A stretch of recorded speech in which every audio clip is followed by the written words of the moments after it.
আসসালামু আলাইকুম রহমতুল্লাহ বারাকাতুহু। আমরা এই মুহূর্তে রয়েছি যাত্রাবাড়ি মেইন পয়েন্টে, যাত্রাবাড়ি চৌরাস্তায় রয়েছি।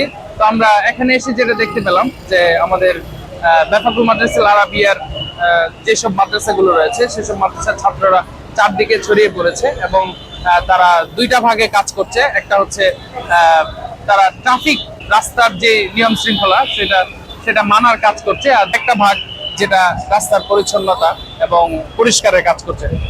আলহামদুলিল্লাহ, আল্লাহ পাকের অশেষ শুকর যে আল্লাহ পাক জালেম এবং স্বৈর শাসকের পতনের মাধ্যমে নতুন এক বাংলাদেশ গড়ার প্রত্যয় নিয়ে বাংলাদেশের আপামর ছাত্র জনতা, আলেম ওলামা, ছাত্ররা সবাই রাস্তায় নেমে এসেছে। আগামী একটা সুন্দর এবং ইনসাফ যুক্ত, জুলুম মুক্ত এবং সাম্য এবং বৈষম্য মুক্ত একটা বাংলাদেশ গড়ার জন্য এবং মাদ্রাসার ছাত্র উলামায়ে কেরাম সবাই স্বতঃস্ফূর্তভাবে এখানে নেমে গিয়েছে।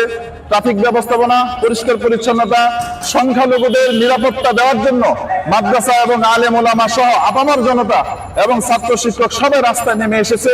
এই জন্য সারা দেশবাসীর কাছে আমরা দোয়া প্রত্যাশী, আমরা যেন একটা সুন্দর সাফল্যমণ্ডিত সারা পৃথিবীর বুকে যেন বুক উঁচু করে বাংলাদেশ দাঁড়াতে পারে, সেজন্য আমরা সকলের কাছে দোয়া প্রত্যাশী। আসসালামু আলাইকুম।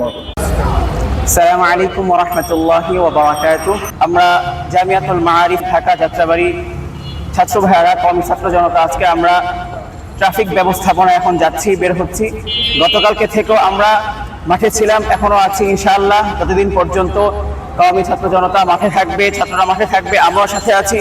একই সমন্বয়ে ইনশাআল্লাহ আমাদের এই কাজ ট্রাফিক ব্যবস্থাপনা সহকারে, রাস্তাঘাট পরিষ্কার পরিচ্ছন্নতা সহকারে এবং জনসেবামূলক যত কার্যক্রম আমাদের সামনে রয়েছে ইনশাআল্লাহ। হ্যাঁ, আমরা যাত্রাবাড়ি চৌরাস্তা, কাজলার মোড়, ড্যামরা রোড, স্টাফ কোয়ার্টার সহ সায়দাবাদ এবং সায়দাবাদ টার্মিনাল, বাস টার্মিনাল সহ প্রত্যেকটা স্পটে আমরা জনপথ মোড় সহ প্রত্যেকটা স্পট ইনশাআল্লাহ আমাদের ছাত্র ভাইরা সেখানে পৌঁছে যাবে।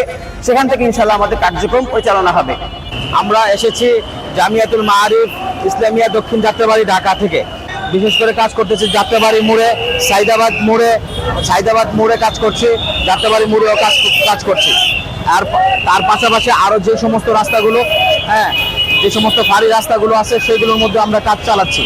আমরা কাজ চালিয়ে যাব দেশের স্থিতিশীল আবার পুনরায় ফিরে আসার আগ পর্যন্ত।